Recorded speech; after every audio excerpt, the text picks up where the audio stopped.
Welcome back, everyone. Thank you so much for coming. For some reason, the video did not start, so I'm going to have to start all over again. So here we are. This video was actually pre-recorded a while ago, this actual story, but that video had been canceled for other reasons. So let us begin again. Years ago, when I was first participating or starting on the vegetarian journey, I was in high school and my father came home. He had gone to a workshop. And when he went to this workshop, they said that we are friends of animals, we don't eat animals. So he came home with this bag, and the bag had a picture of a little girl on it with animals. And he said, there will be no more meat in my house. And he put all these canned goods, Loma Linda products, on the counter. And he took all the food out of the freezer and any meats from the refrigerator and put in this garbage bag and gave it to the neighbors. Now, we thought he was crazy. So how is it that he could actually go to a workshop and throw away food? Well, what he inherited was the best thing, I guess, possible for him, because by him giving the neighbors food, you know what they did? They became his best friend. They reported anything they thought they saw moving in that house. If somebody didn't take the garbage out, they called him and reported it. If somebody stayed up past a certain hour, how they knew my bedroom light was on as long as it was, you already know. So it was almost like they became his personal spies, and they tell everything that they saw. And they say, your wife went out past at 10 o'clock, and she was gone for 15 minutes. Like, they were literally reporting everything. So it was the craziest thing. So we were just like, oh my goodness. So everyone was annoyed because at the time, it was ham and cheese sandwiches watching soap operas. My sister and my stepmom used to do that. And then my brother and I would be playing, with puzzles or doing something in other rooms. But somehow, on this particular occasion, it got, it was getting late and people were getting hungry, but there's no food in the refrigerator. So looked at those cans and I tried to make something that I, whatever I could do. So I took the cast iron frying pan, put some cooking oil in it, and cut up some onions and green peppers. And then I added some vegetarian chili to it. And then I seasoned it. Then I made some rice and some spinach. And that's what we had for dinner. And everybody enjoyed it. So the next day it was like, what you gonna do? I had to go downstairs again. So I made the scallops, and this time we used breadcrumbs, and we took the scallops and cut them in smaller bite sizes so we can feed a whole family. You wanted to make enough so that everyone could eat comfortably. And I got some breadcrumbs and I tossed that in the frying pan, and it became fried scallops. And we made this and I made some gravy to go on top of it with some corn, whatever it was in the house. This is what we put together. So after a while, it was like, let's do it. So I believe I went for a sleepover one weekend, and I came back, and people were like, we're hungry, whatever. So I said, what'd you do over the weekend? We ate out. So okay, no problem. So at this point in time, my stepmother came into the kitchen while I was cooking, and she saw how I made the scallops, and she was able to make the scallops. So she made them a few times. My father when we went to our spiritual advisor's house, on once a month, he was bragging about how good the food was or what have you. So he then requested that my stepmother make this food. So she prepared the scallops, and they loved it. We enjoyed it during fellowship time after our spiritual service was over.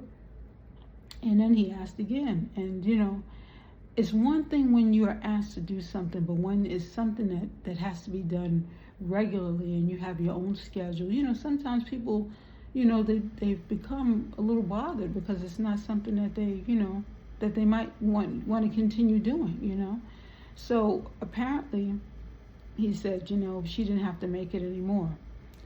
Here's the thing, when you're preparing food, especially for people, you never know how food can actually enhance a person's day.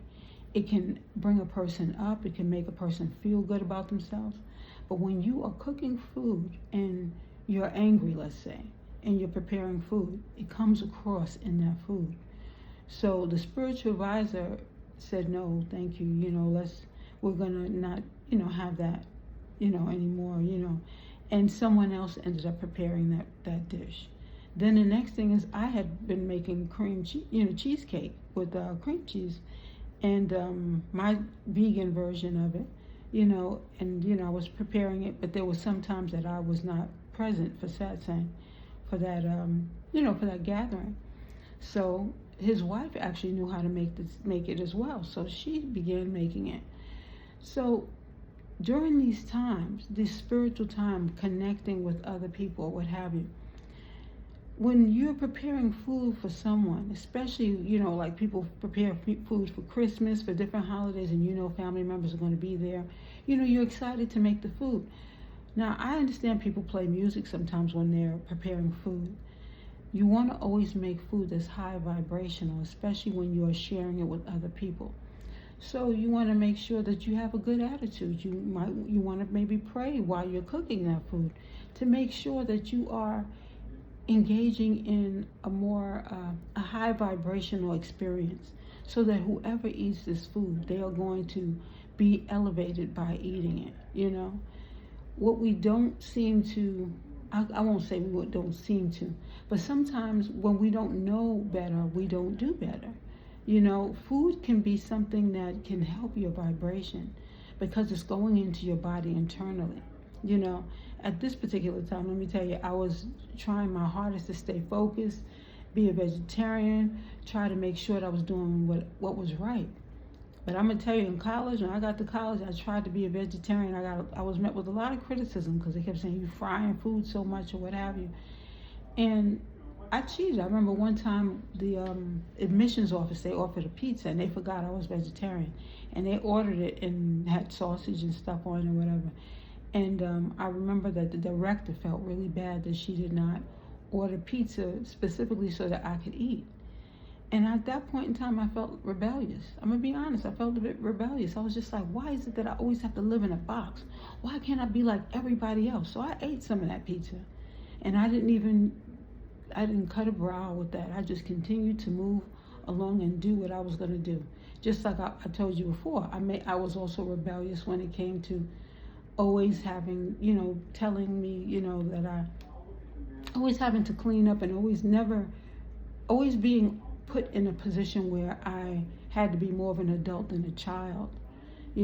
Growing up in high school, I really wanted to spend my time with more time with my friends, and I was not able to do that. So of course, I went through my rebellious stage where I would listen to, my rap music on my headphones, and I would, go into another area. Sometimes I'd go into areas where I knew nobody would find me in the house because, I was the best hide and seek person, When we are going through certain experiences, we cannot live in a box. We have to be free and available to what it is that is needing to be important at that particular time. Sometimes we put ourselves in a box and we say, you know what, I am going to be the best person possible, whatever. We're all human. And it's important that we remember, in being human beings, we're going to make some mistakes. And we don't need to be so hard on ourselves. Being gentle with ourselves is one thing that we need to really start looking at. Because it's very easy for us to put ourselves in a position where we are not free. And we feel, it comes out in other ways where we feel like, we're confined too much, and then we tend to lash out. Our behavior changes because of that, as a result of that. So being human, being kind to ourselves as well as others, but if you need an outlet, find the different things that bring out that childish, interior, Find something that helps you to feel good about yourself, Some people, when they're sick, they play comedy to make them feel better so that they can laugh. And laughter is a very high vibrational experience. So it's important that we look at these things and figure out what exactly is it that makes us happy. Because that is what we need to strive at being, is happy. God is always going to have certain jobs that he has us doing, and sometimes we feel like, sometimes you might even feel as though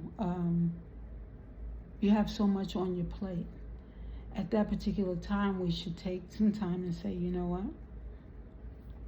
I'm going to allot some time for this, and try to balance out your time so that you are having that necessary time to enjoy life. You know, we're not just here to work. We are here to play as well. You know, and in being kind to ourselves, sometimes if you have to, imagine yourself as a child and take care of that child. Look at that inner child and tell that child that it's okay. Don't allow so much to come on your plate that you bombard yourself with so much pressure. You know, there's a lot of that going around where people feel pressured in so many different ways, and they don't look at, you know, the basic things. Now, the basic things start with your food and your water. Now, I'm sure that we don't all have the best quality of water, but, you know, in time, you know, sometimes people buy a cheaper version of the bottled water because that is what they can afford. You know, that's fine. But again, when we're trying to embark on a more peaceful lifestyle, we have to look at these different stages, and food plays a very big part. Now, although when I was calling myself, you know, fighting about the whole, you know, meat thing, and, you know, because it was a fight from within. And sometimes when we have these fights from within, we have to pick up that book, get a pen or pencil out, and start journaling. Whatever it is that you are finding yourself fighting, you know, on the inside, internally about, start writing it out, so that you write it out and you get it out of your system, and you allow yourself to really sit with it for a minute, because that allows you to heal through the process. Now, I'm not a therapist, but I am a person who has had these experiences myself, where I feel like, how am I going to get through this experience? And while trying to get through some of these experiences, I found the best way that I saw suitable. And if my way doesn't help, then I'm sure you can find someone who might have a different way of looking at it and another way of handling it. But nobody's answer is going to be better than God's answer. So when you sit down to pray, or when you kneel to pray, or however you reach out to God, you can have that conversation in regards to helping you. Because we are all connecting on different levels. And while connecting on these different levels, we have to see how these things are going to be beneficial to us. Can't worry about everybody else down the street and around the corner. You know, we do have to worry about our children. And with that, we're making sure that we're, you know, striving to make better choices even with them. But it does not hurt to go to God. In fact, that's really like the first place you might want to go to, asking God for guidance in whatever it is that you need, you know, help in. Now, that was my journey with how I became a vegetarian. Now, we all know I have, you know, tasted other things as well. You know, I've had a little bit of fish, a little bit of chicken at times. But, you know, I always go back to eating cleaner, you know, because I feel as though sometimes I feel like you know, you get distracted. You feel like, oh my goodness, what am I going to eat while I'm working? You know, there have been times where I've worked so hard and I'm focused on so many different things that I have not taken the time to eat. And that is not a good thing to do. So I've learned to manage myself a little bit better. Maybe, you know, setting little things aside, maybe packing my lunch. That makes it a lot easier. But at the same time, being human, if you fall off the wagon, you can pick yourself back up. Excuse me, and you can start all over again.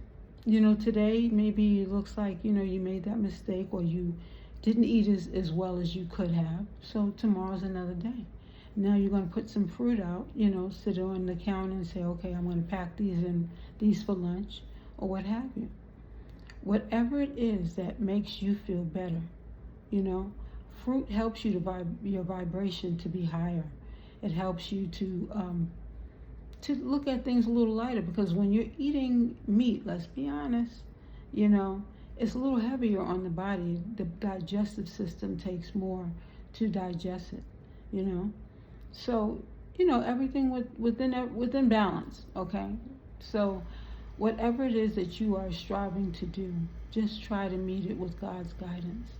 Again, when we're preparing our food, we want to make sure that we are at peace and not angry while we're preparing food. This is one of the main things that I wanted to make sure that I came across on, because you don't realize how your children are picking up on things. It took a child to observe the situation in order to understand that.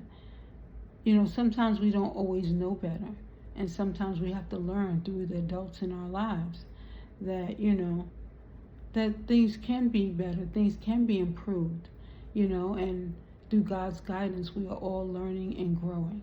So never forget that, that it is always wonderful when you are striving to, make better choices, okay? We're all going to make mistakes one period of time or another, but just pick yourself back up and just try to do better the next time, okay? So whether it be, I'm not saying anything's wrong with eating meat or what have you. I'm just saying that my personal preference is to eat more vegetables, but there have been times where I have, eaten other items, okay? So it's important that we look at our routine, our exercise routine, our diets, and whatever it is that we are striving to be best at, it starts with us, right?